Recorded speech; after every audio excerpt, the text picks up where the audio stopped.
중임이 아닌 연임이라는 표현을 두고 국민일보 기자가 작정하고 질문했습니다. 국민일보 김판 기자입니다.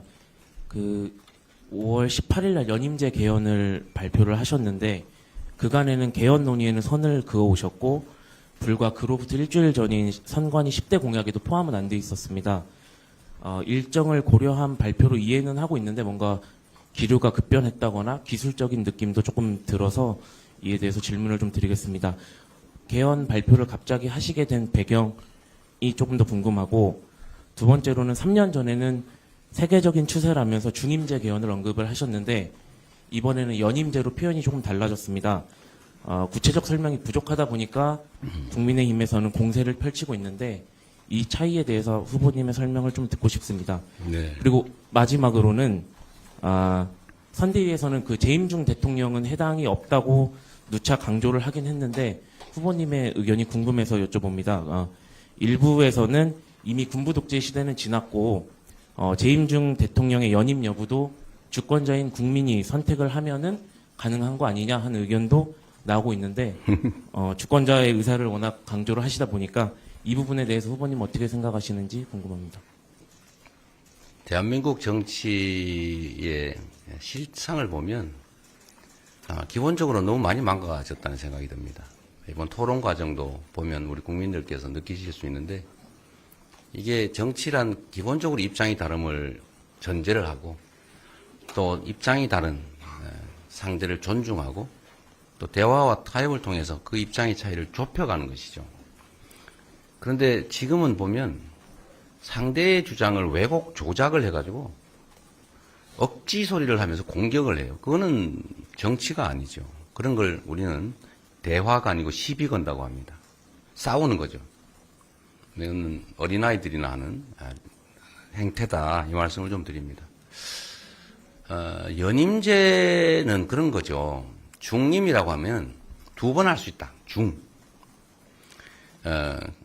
그러니까 소위 퐁당퐁당이 가능하다. 퐁당퐁이 가능하다. 그런 얘기입니다. 그러니까 대통령이 됐는데 떨어졌어요. 그 다음에 언젠가 한 번은 나올 수 있다. 이게 중임제죠. 그러면 우리가 중임제를 하자고 하는 이유는 일종의 중간평가 같은 걸 도입해서 8년간의 국정의 안정성을 보장하되 중간에 평가를 해서 안 되면 이제 그만두고 다른 사람으로 대체한다, 이런 의미인데 나중에 다시 하면 거의 국정의 안정성과 아무 관계없이 그냥 두 번 하게 한다, 이런 의미밖에 없지 않습니까? 그런 문제가 있어서 학계에서 이건 중임이 아니라 연임만 하게 해야 된다. 이어서 한 번 더 하는 것만 하게 하고 나중에 떨어진다 다시 하는 건 허용하면 안 된다, 그 얘기예요. 그런데 이거를 누구나 다 알아들을 수 있는 얘기인데 이걸 그럼 연임, 그러니까 이어서 계속 한다는 거냐, 그런 해괴한 소리를 하지 않습니까? 언어는 그런 거죠. 우리 구성원들의 약속인데 그냥 그 언어의 의미대로 받아들여주면 되죠. 그걸 왜곡해가지고 다른 의미를 부여해서 쪼가리를 내서 이렇게 공격을 하고 이러면 이거는 정치가 아니라 그냥 지금 국민의힘이 하는 것처럼 싸우는 거죠. 상대를 부정하고 제거하고 상대의 말을 왜곡하고 조작하고 이런 생각이 극단적으로 발현된 게 바로 계엄이죠. 말하다가 안 되니까 아예 제거해버리려고 한 거 아닙니까? 내가 100%다 갖겠다. 상대의 몫은 없다. 상대는 완전히 부정한다, 제거한다. 이 생각을 결국은 한 끝에 비상계엄이라고 하는 친위 쿠데타를 하게 된 겁니다. 이 생각 정말 바꿔야 돼요. 그냥 언어는 언어대로 받아들여줘야 됩니다. 선의로, 있는 대로 객관적으로. 연임, 이어서 두 번 할 수 있다, 그런 거죠. 근데 연임 그러니까 그럼 세 번, 네 번 이어서 계속 할 수 있다는 거냐? 또 이렇게 곡해를 할 것 같아서 이건 두 번이다. 개헌은 제 혼자 마음대로 할 수 있는 게 아니죠. 국민적 합의가 필요하고 걱정이 되면 1회에 하나에 연임할 수 있다, 이렇게 쓰면 되잖아요. 그냥 그렇게 하자라고 하면 되지. 제가 마치 이걸 100%다 결정하는 것처럼 혼자 푸틴처럼 독재하려고 그런다, 이러면 이게 정치가 되겠습니까? 이게 우리나라 정치의 수준을 떨어뜨리는 억지, 왜곡, 조작의 대표적 사례 같아요. 그러면 안 되죠.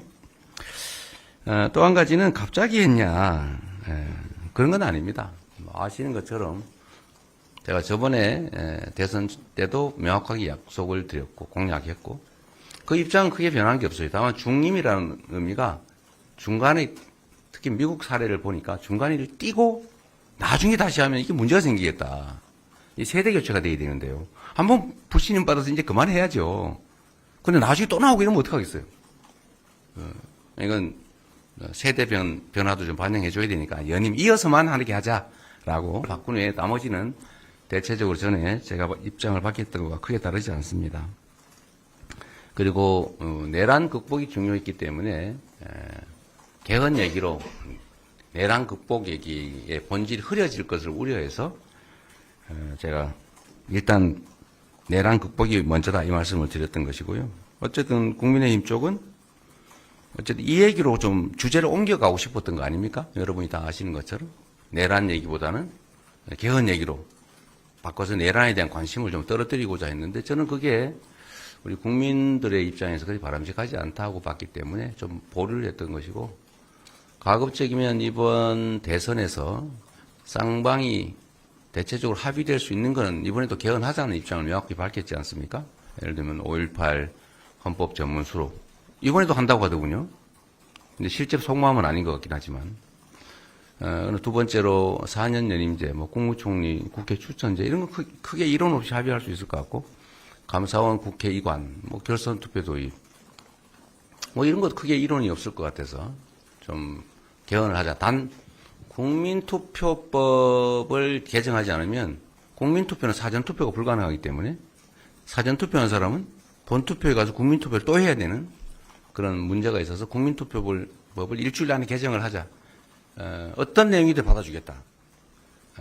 사전투표가 허용되는 방식으로 개정하면 나머지는 당시 여당 국민의힘의 모든 조건을 다 받아주라고 제가 우리 원내에 다 지시도 했는데 아무 반응이 없어서 결국 국민투표법 개정을 못하게 됐고 그러면 이번에 실제로 개헌 투표는 현실적으로 불가능해서 더 이상 진척이 안 됐던 겁니다. 그리고 계속 얘기가 되지만 제가 말씀드렸던 것처럼 그 다음 가능한 대안은 대선 후보가 모두 개헌안을 공약하고 그 공약을 당선되는 사람이 국민이 인정해 준 거니까 그에 맞추어서 개헌하자라고 제안했기 때문에 공약의 일환으로 좀 늦긴 했지만 이렇게 발표하게 됐다는 말씀을 드립니다. 재임 중 대통령은 적용이 없다. 헌법에 그렇게 써져 있잖아요.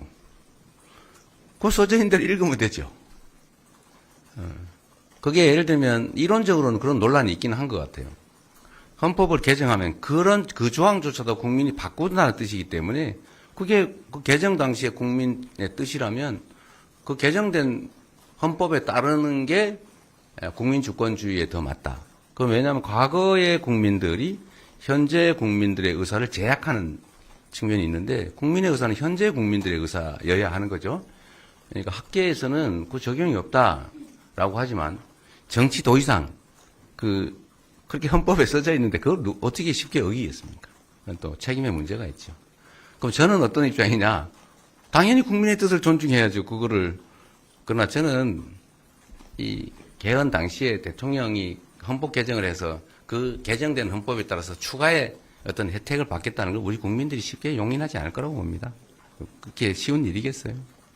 좀 의심을 걷어주시기를 우리 언론이야 대신 묻는 것이니까 이해합니다만 이런 정치적 공격으로 국정의 혼란, 국민들의 판단에 혼선을 주는 것은 좀 자제해 주면 좋겠다 말씀을 드립니다. 이번 선거에 유난히 그런 경우가 많은 것 같아요.